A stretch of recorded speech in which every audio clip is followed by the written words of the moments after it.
Yeah. It's fascinating. How do you control your mind? Oh, it's very easy. And is it available in your 12-step program? It's available in 2 steps. So I crack a beer open. That's one way. Yeah, but so there's a process for everything. And so one of the things that I've really realized is that all our beliefs, our limitations are all based off of the environment you live in, the things that you already know, and then the things that you've been taught to believe from before you were able to make decisions for yourself.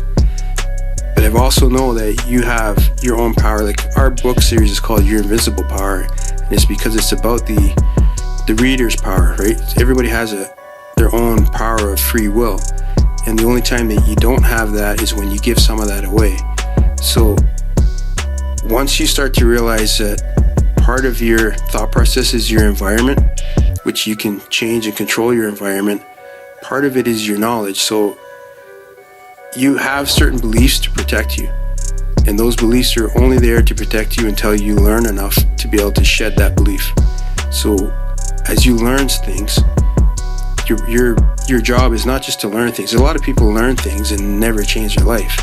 You have to integrate it into your life, what you've learned.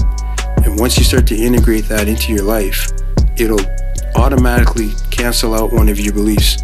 Because now you're able to do something that you couldn't do before, because now you know more things on how that process works or how you can achieve that goal.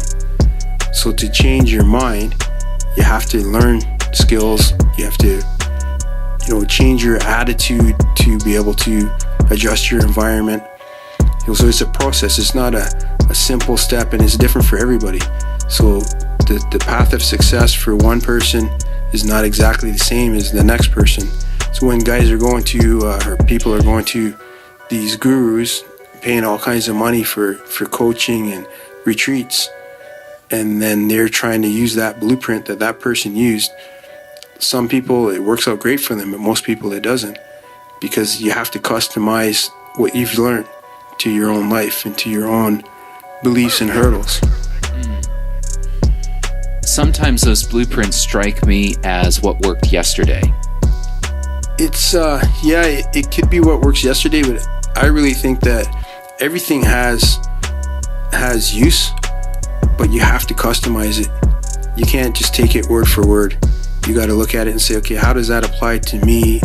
I don't have this issue over here, but this thing that they were talking about, that one really relates to me. So how do I do that?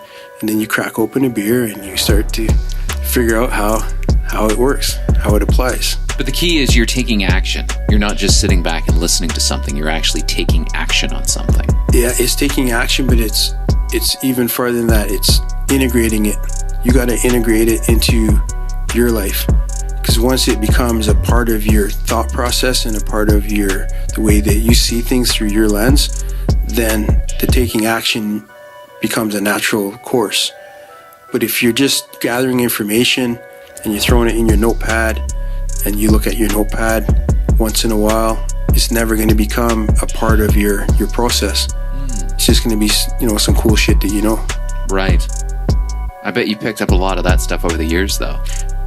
Yeah, it's, I'm constantly learning. There's things that I learn, this month that help me to increase what I'm doing.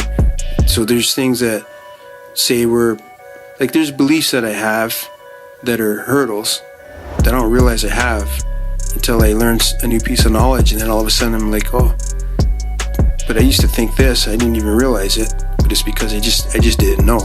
You only can know what you know. You don't know what you don't know until you know. You know. So, yeah, it's a process of thinking on purpose, and that's what I talk about a lot. Is like you have to think on purpose, and then what you're thinking has purpose.